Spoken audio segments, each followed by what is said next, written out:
Dr. Elena Vasquez stood at the edge of the crystalline plateau, her enhanced neural implants processing the tactical data streaming across her visual cortex.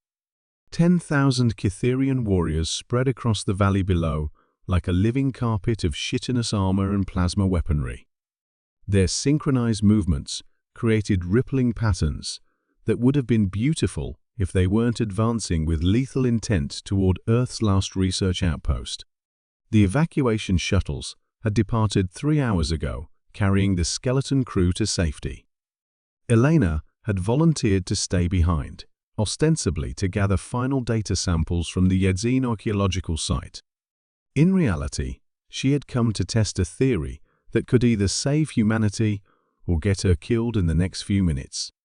Her cybernetic left arm whirred softly as she adjusted the quantum resonance scanner built into her forearm. The device had taken her team 6 months to perfect, designed specifically to analyze the electromagnetic signatures of Cytherian neural networks. What they had discovered in those readings had kept Elena awake for weeks.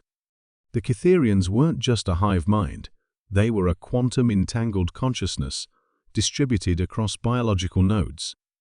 Each individual warrior was simultaneously aware of every other warrior's thoughts, actions, and sensory input. It made them devastatingly effective in combat, able to coordinate attacks with perfect synchronization and adapt to threats instantly. But Elena had found the flaw. The lead Cytherian, distinguishable by the iridescent crown of neural spines protruding from its elongated skull, raised one of its 4 arms. The gesture rippled through the ranks like a wave. 10,000 plasma rifles hummed to life, their blue-white energy cores casting an eerie glow across the alien formation. Elena's enhanced hearing picked up the subsonic frequencies of their communication, not quite language, but more like a symphony of shared consciousness. Her neural implants translated the patterns: eliminate the human, secure the site, preserve the artifacts. She had perhaps 30 seconds before they opened fire. Elena activated the quantum scanner and felt the familiar tingle as her brain interfaced directly with the device.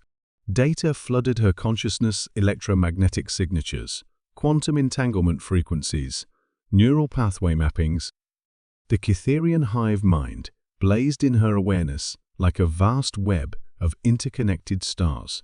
And there, buried in the complexity, was the vulnerability she had theorized about. The Cytherian's quantum entanglement operated on a specific frequency, one that could be disrupted with the right kind of interference. But the interference had to be precise, surgical, targeting the exact resonance that held their collective consciousness together. Too little, and it would merely cause confusion. Too much, and it might kill them all outright. Elena wasn't interested in genocide. She wanted something more elegant. Her cybernetic arm reconfigured itself, the scanner transforming into a quantum transmitter. The modification drew heavily on her body's power reserves, but her enhanced metabolism could handle the strain for a few minutes. The Cytherian ranks began their advance, moving with the fluid precision of a single organism. Plasma bolts would start flying in less than 20 seconds. Elena took a deep breath and activated the transmitter. The first pulse was subtle, a gentle nudge against the quantum field, binding the Cytherian consciousness. She felt the disruption propagate through their network like a stone dropped in still water.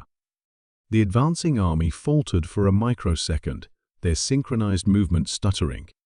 The lead Cytherian's head snapped toward her position, its compound eyes reflecting confusion and alarm.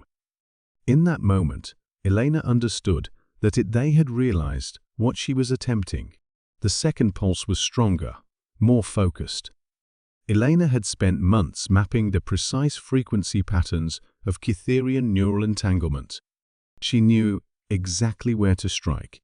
The effect was immediate and dramatic. 10,000 voices that had spoken as one suddenly became 10,000 individuals, each struggling to remember how to think without the constant presence of their collective. The army stopped dead, warriors looking around in bewilderment, as if waking from a shared dream. But Elena wasn't finished. The third pulse carried more than just disruption, it carried information. She had encoded a simple message into the quantum interference, the complete historical record of human civilization, from cave paintings to interstellar travel.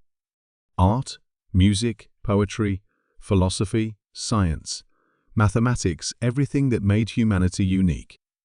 But more importantly, she included humanity's mistakes, its wars, its capacity for both creation and destruction. The Cytherians had come expecting to face a primitive species ripe for conquest. Instead, they found themselves drowning in the complexity and contradictions of human experience, each individual consciousness suddenly forced to process thousands of years of alien culture. Some of the warriors dropped their weapons, overwhelmed by the sudden influx of sensation and memory. Others simply stood motionless, their minds racing to comprehend what they had become: individual beings capable of choice, doubt, creativity, and compassion. The lead Cytherian took 3 halting steps forward, then stopped. When it spoke, its voice carried none of the cold authority of the hive mind. Instead, it sounded almost furious. "What have you done to us?" it asked in heavily accented but recognizable English. Elena smiled, feeling the quantum transmitter's power core finally depleting. "I gave you what we call free will," she replied. "The question is, what will you do with it?" The battle that was supposed to last minutes and end in her death had instead become something unprecedented in galactic history: the birth of 10,000 new individuals, each with their own thoughts, dreams, and capacity for choice. As Elena watched the former warriors explore their newfound individuality, she realized that humanity's greatest weapon had never been technology or tactics. It was the simple, revolutionary idea that consciousness was meant to be free. The war, she suspected, was over before it had truly begun.